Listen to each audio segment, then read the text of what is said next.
하나님의 말씀 창세기 2장 24절 한 절 같이 한번 합독하시도록 하겠습니다.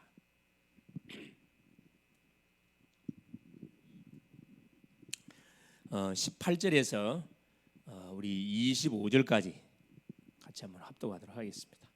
여호와 하나님이 이르시되 사람이 혼자 사는 것이 좋지 아니하니 내가 그를 위하여 돕는 배표를 지으리라 하시니라.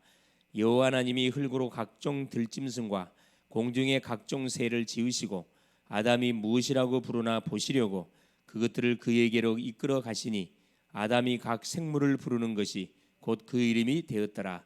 아담이 모든 가축과 공중의 새와 들의 모든 짐승에게 이름을 주니라. 아담이 돕는 배필이 없으므로 여호와 하나님이 아담을 깊이 잠들게 하시니 잠들매 그가 그 갈빗대 하나를 치하고 살로 대신 채우시고 여호와 하나님이 아담에게서 취하신 그 갈빗대로 여자를 만드시고 그를 아담에게로 이끌어 오시니 아담이 이르되 이는 내 뼈 중에 뼈요 살 중에 살이라. 이것을 남자에게서 취하였은즉 여자라 부리리라 하시나 이러므로 남자가 부모를 떠나 그의 아내와 합하여 둘이 한 몸을 이룰지로다. 아담과 그의 아내 두 사람이 벌거벗었으나 부끄러워하지 아니하니라. 아멘. 주는 살아계신 예수는 그리스도는 모든 문제 해결자입니다. 또 우리 인간의 모든 문제들이 그리스도 안에 들어오기만 들어오면 다 끝납니다. 천없는 인간도 그리스도 밖에 있으면은 한계를 만나게 되었고 반드시 실패하게 되어 있습니다. 이것이 하나님의 말씀 성경이 우리에게 주시는 교훈입니다. 자, 오늘은 제목이 뭐냐? 행복한 가정.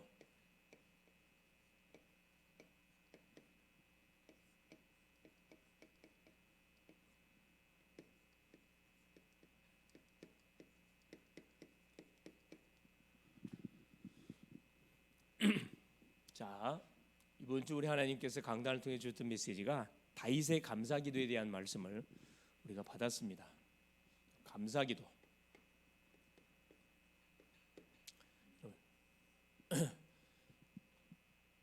감사.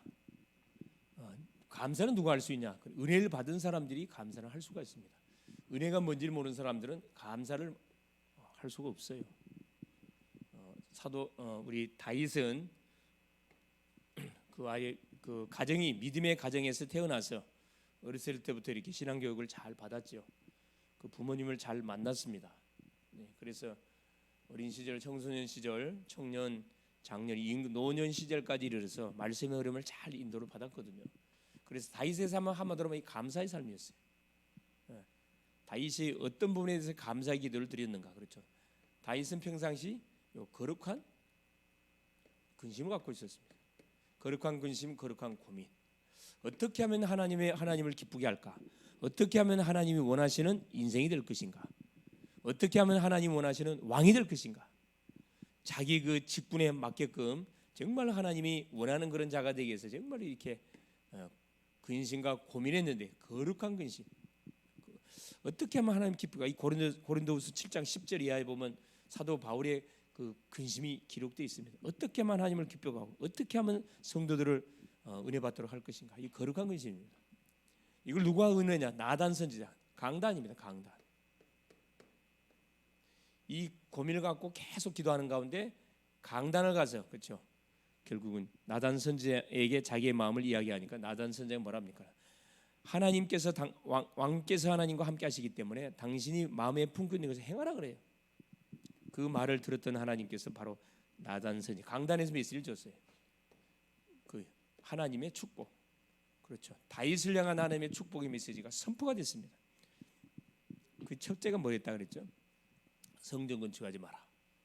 너는 피를 많이 흘리기 때문에 성전 건축을 하는데 그다음 네 자녀를 통해서 내가 성전 건축했다. 미래에 대한 약속을 하나님 허락합니다. 그런 내 이름을 세상에서 존귀한 이름 되게 할 존귀한 이름 되게 할 것이다. 내 대적이 네게 복종할 것이다. 네가 어디로 가든지 하나님께서 함께 할 것이다. 이게 중요하잖아요. 어디로 가든지 하나님이 함께 하겠다. 하나님의 약속이에요. 내가 새 왕조를 세우는데 그 왕조가 누구를 통해서? 그렇죠. 네 씨, 네 자녀를 통해서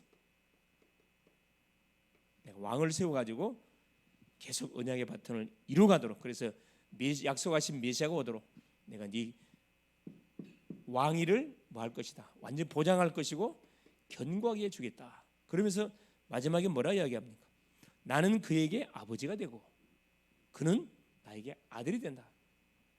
더 이상의 축복이 없을 만큼 다윗에게 확실한 축복을 줍니다. 이 메시지를 들었던 다윗이 하나님 앞에 기도, 이걸 싹 기도문으로 바꿨다 그랬죠. 기도문으로 바꿔서 뭐라? 하나님은 약속하신 말씀을 뭐 하시달라? 행하시옵소서. 반드시 행하셔야 된다, 이렇게 이야기를 합니다. 멋지지 아주. 그래서 우리가 강단을 통해 선포되는 메시지를 기도문으로 싹 바꿔서 이것을 하나님께 그대로 뭐예요? 감사 기도로 바꿔버리면은 그대로 나에게 성취가 됩니다. 다윗에게 그대로 다 성취됐어요. 그러면서 우리 오후 메시지가 뭐 있습니까? 구별된 하나님의 사랑.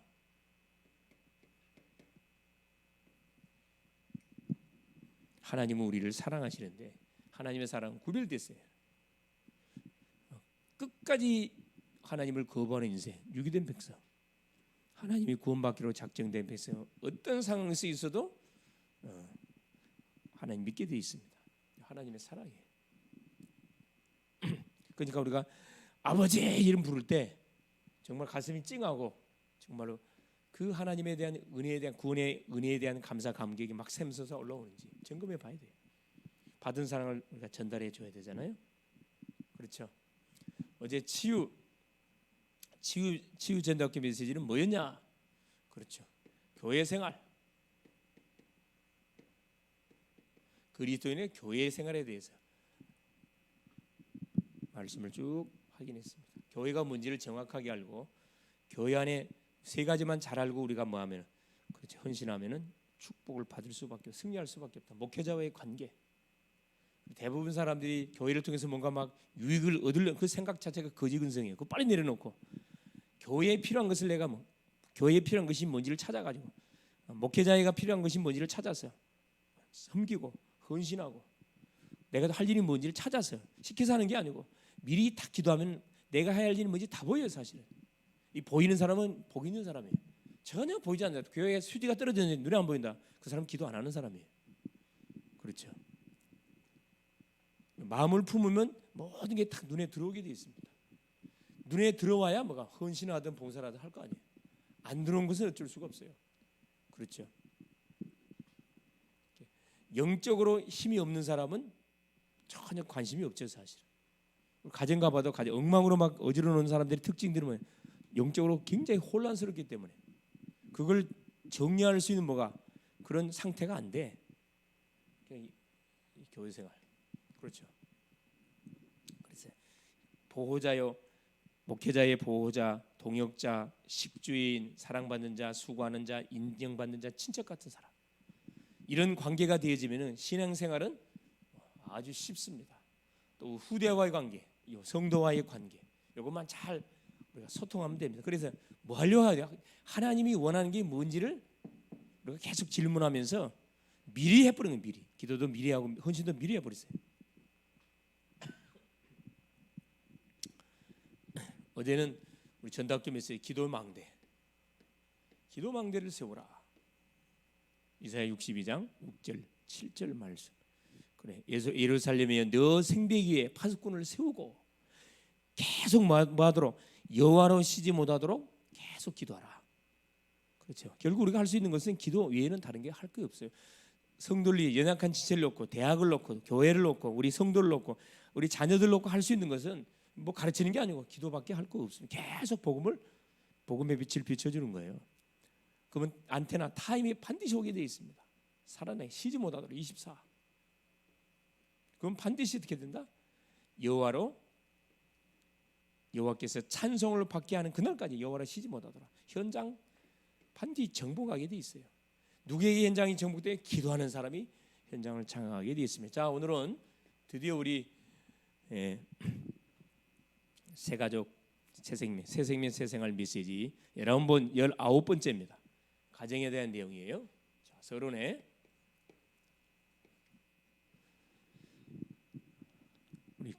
하나님께서 우리에게 가정을 주신 이유는 뭐라고? 그렇죠. 지역 민족 세계를 살리는 그 가정이 되라고 하나님이 우리 가정을 줬는데, 가정 제도를 허락해 줬는데 이 가정들이 지금 다 무너졌습니다. 그래서 뭘 해야 되느냐? 자, 가정을 치유해야 되는데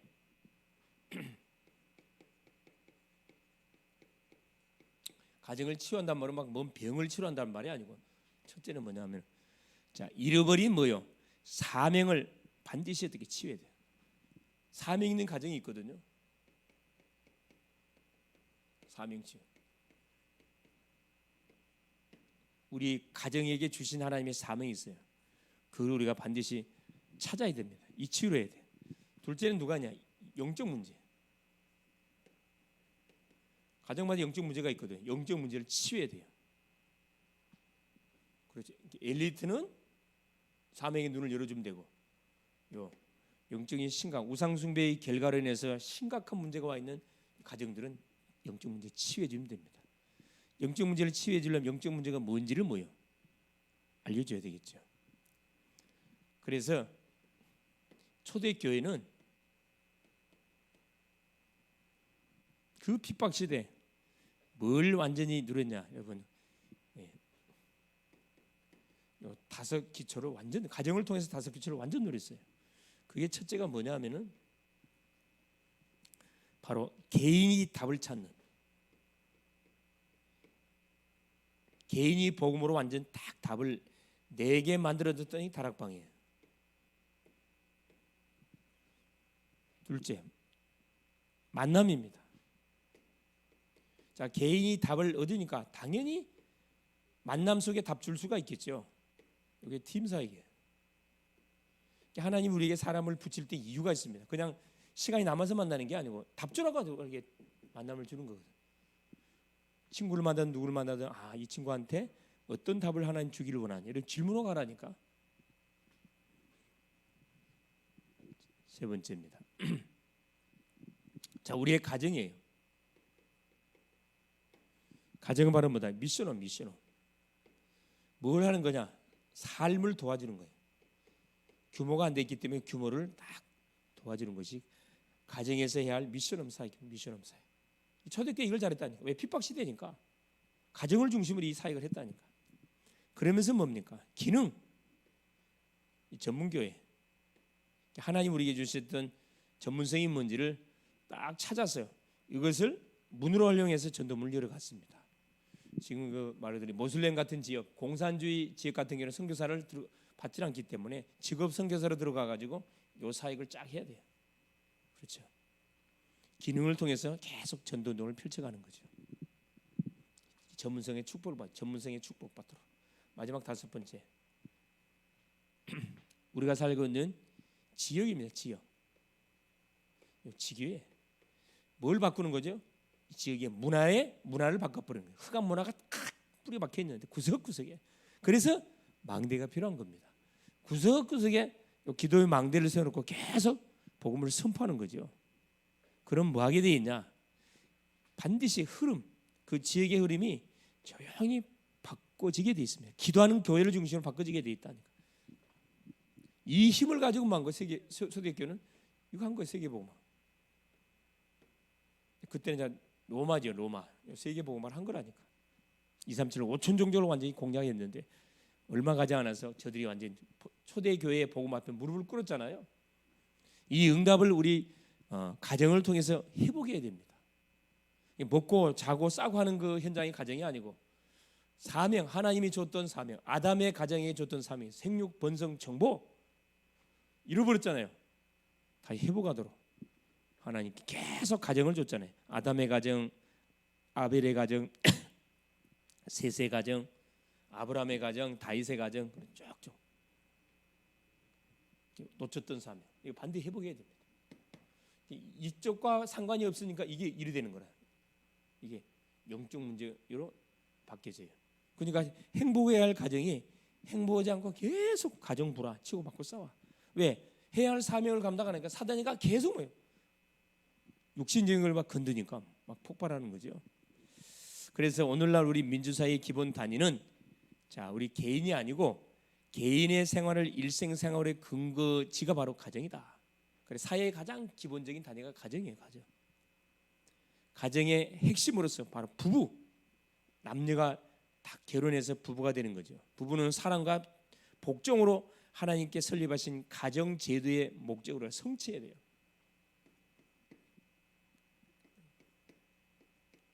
가정은 사회의 가장 기본 단위예요. 하나님의 목적을 성취해야 됩니다. 그 하나님 목적이 뭡니까?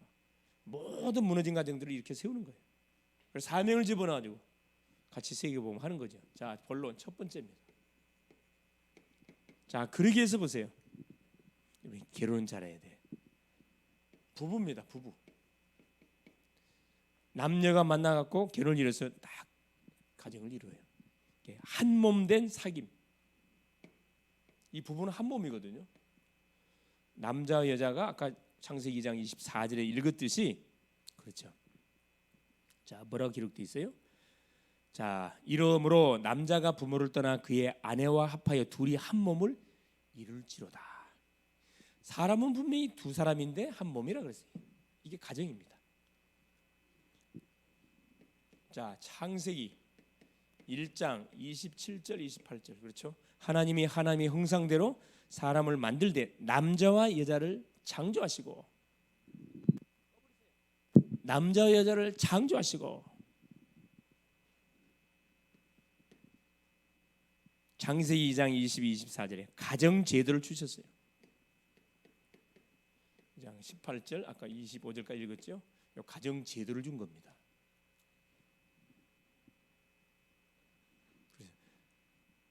자녀가 부모를 떠나서 뭘 이룰 수 있도록 그렇죠. 가정을 이루도록 가정 제도.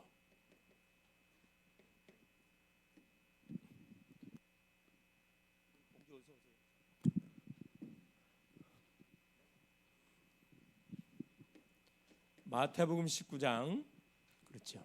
4절에 6절. 근데 안타깝지만 수많은 가정들이 지금 뭐 하고 있죠? 같이 자기가 좋아하는 대로 결혼해 놓고 마음에 들지 않냐면은 이혼합니다. 이 바리새인들이 그랬어요. 바리새인들이. 그래서 뭐라 이제 둘이 아니요 한 몸이니 하나님이 짝지어 주신 것을 사람이 나누지 못할지니라. 이 바리새인들이 예수께 와가지고 이혼에 관한 그 질문을 합니다. 질문. 어느 때 이혼하도록 해야 됩니까? 예수께서 뭐라 이야기합니까? 이 말씀하잖아요. 하나님이 짝지어 주신 것을 사람이 임의로 절대 못할 수 없다. 임의로 깰 수가 없다. 나누지 못한다. 그럼 왜 모세는 이혼하라고 했습니까? 그건 하나님의 본래 의도가 아니다. 사람이 악해서 음행한 연구 없이 이혼은 하나님이 용납을 한다. 그래서 음행한 연구 없이 그렇죠. 그래 항상 내가 하는 소리잖아요. 그래서 결혼을 잘하는데 결혼 잘못하니까 문제가 터지는 거거든. 믿음의 결혼 뭐 어떤 결혼을 하니까 언약 안에서의 기도를 안 하, 언약 안에서 결혼을 안 하니까 문제가 발생되잖아요. 문제가 터지면은 이거 뭐 계속 해결할 길이 없어요. 이미 한번 탁 결혼해 버리면 이건 빼도 박도 못하는 거라. 그래서 이 부부는 한 몸이라는 거. 그래서 에베소서 5장 22절 25절에 그렇죠? 아내들아 남편에게 복종하라. 아멘입니까? 중요한 거. 내 말에 성경을 해. 자, 어느 정도 아내들아 남편들에게 복종하라 그랬는데 어느 정도 복종하라고 성경은 말해놓거냐 하면은 주께 하듯 하라. 주님께 하듯 하라고 성경 우리에게 말하고 있습니다. 그러면서 뭐라 합니까? 교회가 그리스도께 하듯 하라. 교회는 신부를 말하거든요. 신부가 그리스도께 남편에게 하듯 하라. 이렇게 이야기하고 있거든요. 그러면서 남편들아 여러분 아내에게만 여러분 복종을 요구하고 있는 게 아닙니다. 더 무서운 말이 나와요. 남편들아 자, 뭐라고 이야기합니까? 아내를 사랑하라. 그리스도가 교회를 사랑하시고 그 교회를 자신을 주신 같이. 이게 이 말보다 이 말이 더 무서운 말이라서요. 남편들 아내를 사랑하라. 아내 사랑하라 했는데 어느 정도 사랑하라고요? 어느 정도 사랑하라고? 그래. 교회를 위하여 자신을 내준 것 같이. 죽으라 이 말이거든요. 예수님은 누굴 위해서? 우리를 위해서 신부된 교회를 위해서 자기 몸을 십자가에 달았어요. 이만큼 뭐가 중요한데 이 부부가 중요하고 결혼이 굉장히 중요하다는 겁니다. 이렇게 사도 바울의 마음은 결혼 안 했으면 좋겠다. 고린도전서에 이야기하고 있잖아요. 간절히 바라는 고린도전 7장에 우리 학원 모험 메시지 말씀 나눴잖아요. 결혼은 내가 너희에게 권하는 것은 결혼을 안 하는 것이 좋긴 좋은데 뭘 참을 수 없거들랑. 그래요. 이 끓어오르는 정욕을 참을 수 없거들랑 결혼하는 것이 좋다. 단 결혼하거들랑 뭐 해야 된다? 책임을 져야 된다. 여러분 결혼하면 어떻게 해요? 자, 내 개인적으로 생활하다가 환경이 다른 영적 배경들이 다른 사람끼리 만나고 딱 가정이 이루어졌습니다. 그때부터는 뭐가 충돌이 계속 일어나. 안 맞아 이게. 뭐 해야 돼요? 양보해야 돼. 양보해주고 품어주고 기다려주고 이 작업을 해야 돼. 그걸로 끝나지 않습니다. 자녀가 나오면 또 이게 또 문제가 한두 보통 복잡한 문제가 아니에요. 또 교육에 관한 뭐 어떻게 키울 것이냐 계속 충돌이 일어나요. 그래서 미리 이 결혼 전에 뭐가 너무 중요하다. 미리 소통하는 게 너무 중요하다. 그래서 이 준비하는 게 너무 중요합니다. 결혼 예비 준비가 너무 중요한 거죠. 사귐을 가지면서 이 부분에 대한 부분도 딱딱 기획을 다 해야 돼요. 기획을 해야 됩니다. 자, 두 번째 보세요.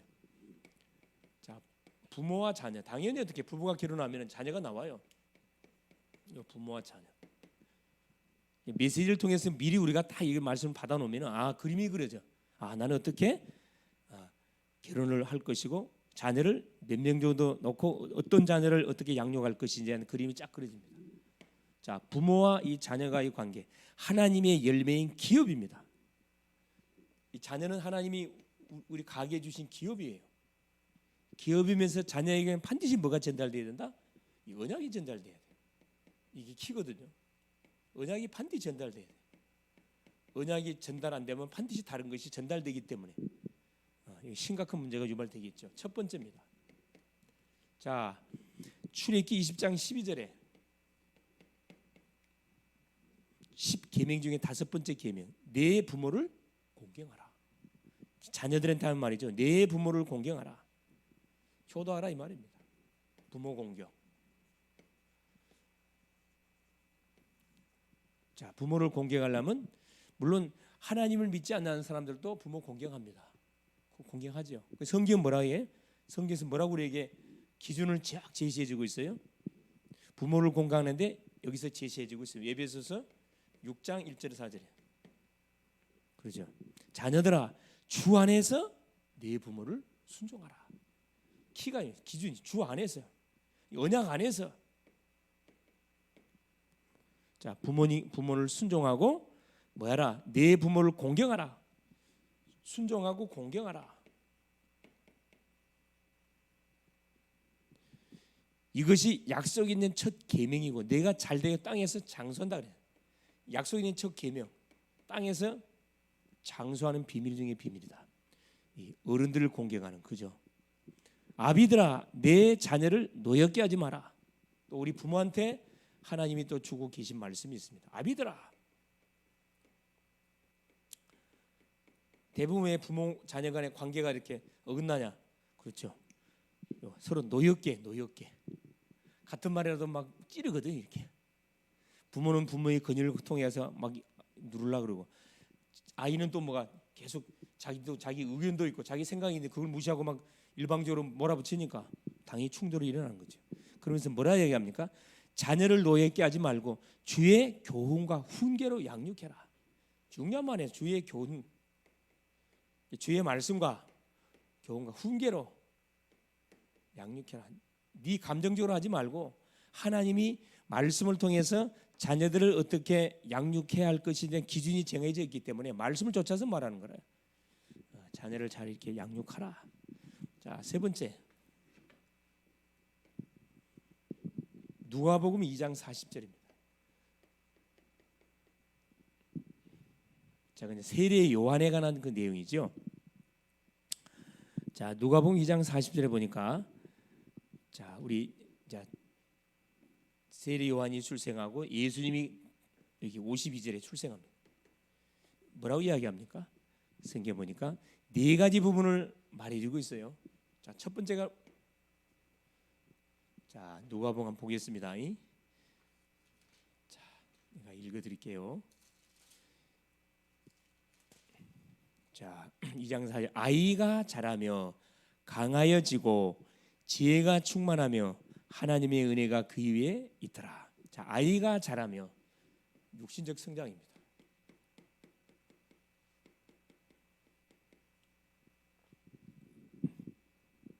육신적으로 건강한 자녀로 우리가 키워야 되고요. 그 다음에 지혜가 충만하며 지식적 성장이에요.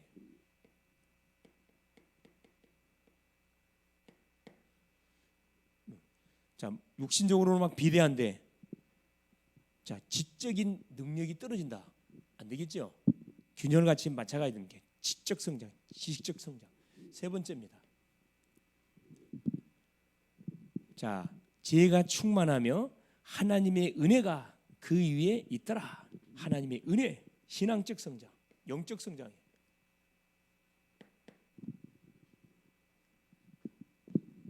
너무 중요하죠. 자, 누가복음 2장 52절에는 하나가 더 추가됐어요. 자, 예수는 지혜와 키가 자라가며 하나님과 사람에게 더욱 사랑스러워 가시더라. 사람에게 인정받은 사회적 성장. 요 네 가지를 딱 균형 맞춰서 우리의 자녀들을 뭐 해야 됩니까? 우리가 양육을 해야 됩니다. 육신적으로 자, 음식도 골고루 잘 먹을 수 있도록 편식하는 자녀로 만들면 안 되겠죠. 대부분 이 편식하는 자녀는 그 누구 탓이에요? 왜 편식할까요, 자녀가? 예? 누구 탓입니까? 편식하는 자녀의 특징들이 뭐냐? 음식을 이렇게 그 거의 엄마의 그 태중 환경 때 그 결정되거든 사실. 엄마가 아이를 안고 막 먹는 음식들이 있어요. 예를 들어서 막 인스턴트 이렇게 해서 먹는다든지. 그럼 반드시 아토피 있는 자녀가 나와요. 틀림없어요. 과학적으로 증명된 거예요. 또 뭡니까? 또 생선은 먹질 않아. 예를 들어서 또 육고기를 먹질 않아. 그런 그 이게 이렇게 컨트롤이 잘 안 돼. 이게 입덧이라고 입덧이 이때 조정을 잘해야 돼요. 그러니까 아이가 태어나면은 처음부터 뭘 먹여야 되냐면 잡식성이 되도록 키워야 돼요. 그 방법은 간단해요. 뭘 먹이면 돼요? 자연요법. 그래서 입을 뭘로 만들면 되면 입을 쓰게 만들어주면 돼요. 쑥물을 갖다 먹여주면은 웬만한 음식은 다 먹어. 농담은 사실. 내가 그랬거든. 내가 그렇게 양육 받았다니까. 우리 가족들은 못 먹는 음식이 없어. 다 가족들이 다 그래. 음식을 가리지 않습니다. 왜냐? 어렸을 때 우리 아버님이 어떻게 그 키웠냐면은 쑥이 몸에 굉장히 좋다 그래가지고 생쑥을 뜯어다가 찧어가지고 쑥물 정말 독하거든. 먹어봤어요? 안 먹어봤지?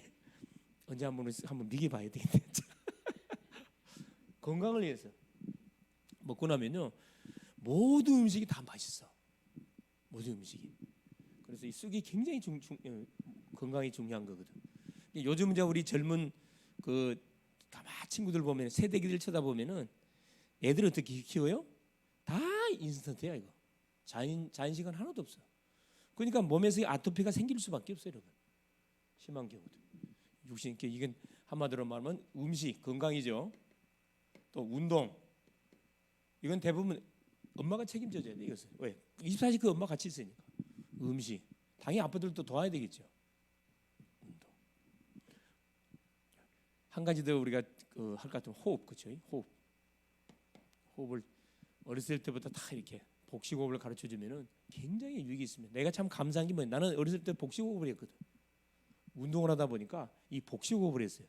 누가 뭐 하라서 한 게 아니고 이 단전에다 힘을 주고 탁 하면은 피곤하지가 않아요. 특징이 피곤하지가 않습니다. 또 근데 어렸을 때 내가 짐을 많이 졌거든. 지게질 하면 어디 힘을 줘? 단전에 힘이 들어가. 무거운 짐은 내가 힘이 엄청 셌거든. 그래서 내가 소문난 사람이에요. 내가 원래. 지금 이렇게 별 아니지만 내가 등치가 굉장히 컸었거든. 내가 원래 태어날 때 굉장히 크게 태어나가지고 이름이 장군이라 장군. 그래서 어렸을 때 막 씨름 했다면 다 이겼으니까, 그죠? 뭐 또 뭐 권투 막 별걸 다 했어. 딱 글러브 딱 끼고 우리 형님이 나를 데리고 다녀. 이 마을에서 제일 센 놈 데리고. 지식적 성장 도서관 가나면 책을 좀 많이 이렇게 양서의 책들, 이인전들을 좀 이렇게 두꺼운 거 말고 그렇죠? 간단하게 되어 있는 거예요. 읽어주고 그렇죠. 딱 잠재워주고. 특별히 이제 우리 어린 아이들을 양육할 때 굉장히 좋잖아요. 눕혀놓고 잠자는 데서 인전 읽어주고 다윗 이야기 해주고 그렇죠. 또 렘넌트 읽으면 쭉 성경 인물 많잖아요. 쫙 이야기해주고 또 때로는 이렇게 포럼도 하고 그렇죠. 질문도 해보고 자 이런 그 양육들을 해야 되는데 이렇게 하지 못했다. 이렇게 해야 돼요. 사실 바쁘다는 핑계 때문에. 자 영적 성장 아무리 육신적으로 건강하고 아무리 지적으로 머리가 좋아도 이 부분이 하나님과의 관계가 뭐가 정확하게 설정이 안 돼 있으면은 이건 트러블 메이커 되면 트러블 메이커. 똑똑할수록 트러블 메이커 된다니까. 차라리 하나님을 모를 바에 무식한 게 훨씬 유익입니다. 똑똑한 사람들이 하나님 거부하거든요. 단순한 사람들은 하나님 거부하지 않습니다. 영적 성장. 그래서 하나님의 말씀, 성경, 기도 이걸 계속 보여줘야 돼. 이건 우리 아이들한테 보여줘야 되지 가르친다고 되는 게 아니거든요. 성경은 엄마 아빠가 시간 날 때 성경 읽고 말씀 듣고 또 제목 내놓고 기도하고 또 만남 놓고 전도 대상 명단 적고 계속 기도 시간 때는 이름 부르면서 그걸 보여줘야 돼요. 그럼 자연스럽게 영적 부분은 살아나게 돼 있습니다. 말 안 하지만 딱 보고 있거든. 이게 부모의 뒤통수를 보면서 우리 자녀들은 배운다 그러잖아요. 아, 저렇게 하는 거구나. 아, 문제 왔을 때 우리 엄마 아빠가 어떻게 하나 딱 보니까 모두 방정을 떨면 안 돼. 문제 왔을 때 뭐요? 막 난리치고 막 사람 쫓아가고 그러면 자녀한테는 7배의 인본주의가 확 들어가 본다니까. 우리 자녀들이 굉장히 율법적이잖아요. 왜 굉장히 율법적이거든요. 왜 율법적일까요? 조금만 이렇게 잘못 지적하면은 자녀를 뭐라 그래요? 바로 어렸을 때 보고 자기가 딱 그 체험했던 그거 부모의 뒤통수 보고 배웠던 그걸 갖고 딱 되친다니까. 그러는 아빠는요. 아무 할 말이 없다고. 그러는 아빠는, 그러는 엄마는 그렇죠. 그다음 네 번째는 그렇죠. 사회적 성장, 관계입니다. 관계, 특별히 인간관계. 대부분 영적 자폐들이 너무 많아요. 영적 자폐들이 너무 많습니다. 관계가 안 돼. 사람 만나는 걸 굉장히 두려워해요. 물론 사람 만나는데 여러분 처음에는 굉장히 설렘도 있고 두려움도 있고 초조함도 있죠 당연히. 근데 좀 심한 경우 있어요. 심한 경우. 이 부분도 치유받아야 할 부분들입니다. 사실은 그렇죠.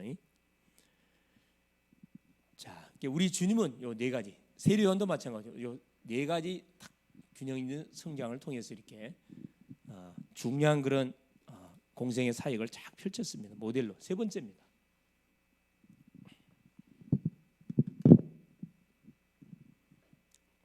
공간이 들어가 버렸구나. 세 번째, 자 가정 전도. 그래서 이제 이겁니다. 결국은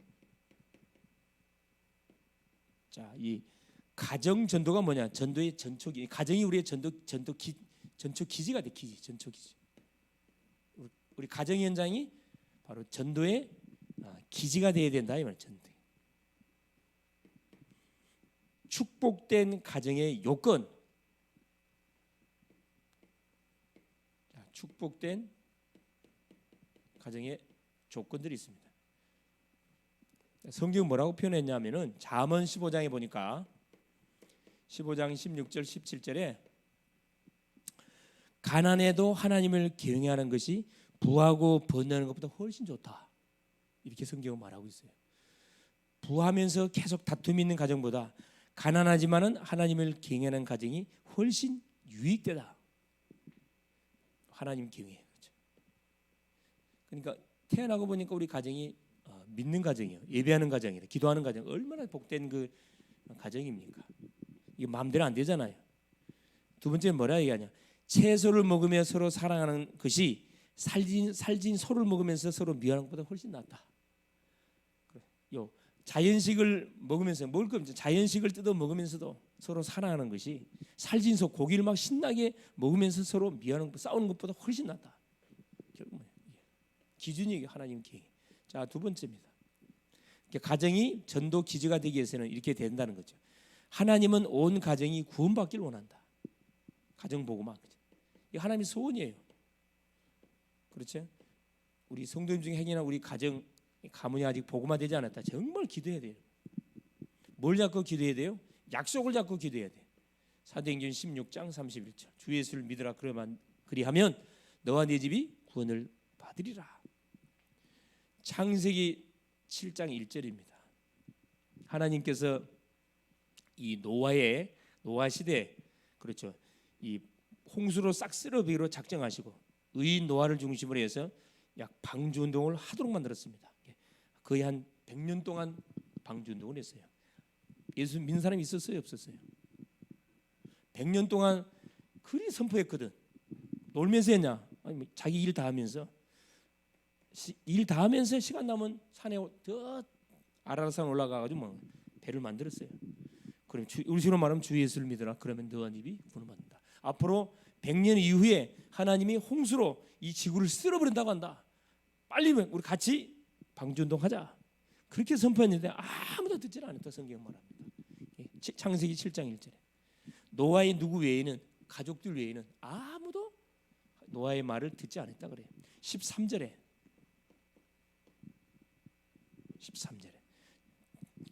마찬가지. 복음 운동한 결과 결국 노아의 가족 외에는 아무도 사실은 하나님이 기회를 많이 줬거든. 기회를 줬음에도 불구하고 끝까지 뭐예요? 이 노아 시대 사람들이 노아의 말을 굉장히 13절에 뭐라 기록이 이렇게 돼 있어요. 곧 그날에 노아와 그의 아들 셈함 야벳과 노아의 아내와 세 며느리가 다 방주로 들어가고 7장 1절에 그 말 나오고 있는데 여호와께서 노아에게 이르시되 너와 내 온 집은 방주로 들어가라. 왜? 100년 이후에 내가 홍수 심판을 줄 거니까. 이 세대에서는 내가 내 앞에 의로움을 내가 보았다. 너 외에는 아무도 하나님을 경외하는 사람이 없다는 걸 봤기 때문에 노아에게 메시지를 준 거죠. 그러면서 13절에 그 들어가잖아요. 그날에 어떤 날에 바로 하나님께서 물로 지구를 쓸어버리기 바로 그날에 노아와 그의 아들 셈함 야벳 노아 아내와 세 며느리 총 8명입니다. 방주에 들어갔다. 구원의 타임은 이때까지. 이들이 방주에 들어가는 그날 끝이에요. 하나님께서는 계속 우리 인간들에게 뭘 줍니까? 기회를 줘. 기회를 주는데 끝까지 뭐 합니까? 기회를 거부합니다. 문제를 당하고 재앙을 당하고 나서야 그때 막 후회하고 그러잖아요. 그때는 이미 때는 늦으리 소용없어요. 그렇죠. 야, 이게 좀 안 좋은 게 이게 안 좋네. 물질판이 빛이 나니까 참 좋긴 좋은데 닦을 수가 없네. 그게 있구만. 세 번째. 자, 가정적 신앙의 그래서 우리 가정적 결단을 우리 해야 돼. 가정적 결단을 내려야 할 필요가 있습니다. 여호수아 24장 15절. 여호수아가 이스라엘 백성들 향해서 결단을 촉구하죠. 나와 내 집은 여호와만 뭐 할 것이다. 섬길 것이다. 너희도 선택해라. 우상을 숭배할 것인지 나처럼 여호와를 선택할 결단하라는 거라. 그러니까 우리 가정이 이대로 가면 될 것인지 우리 후대가 어떻게 될 것인지 보고 뭐 결단하라는 거라. 과감한 결단을 요구했거든요. 나와 내 집은 여호와만 섬길 것이다. 그렇죠. 마지막 네 번째.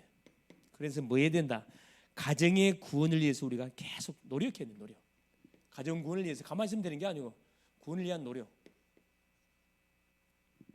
그래서 기도는 내가 해야 되지. 남이 해주기를 바란다. 그건 잘못된 거죠. 문제 터졌으면 본인이 직접 나와서 기도 제목에 같이 기도해야지. 기도 제목은 내놓고 나오질 않아. 응답 죽었어요? 그렇죠. 덜 급한 거지. 보는 사람의 발등에 불이 떨어지면요 눈치 안 봅니다. 이거 내가 지금 죽게 생겼는데 주변 사람 보겠어요? 막 살려달라고 부르짖죠. 이 구원의 노력, 가정 복음에 애타는 그런 기도가 없이는 가정 복음은 쉽지 않죠, 사실.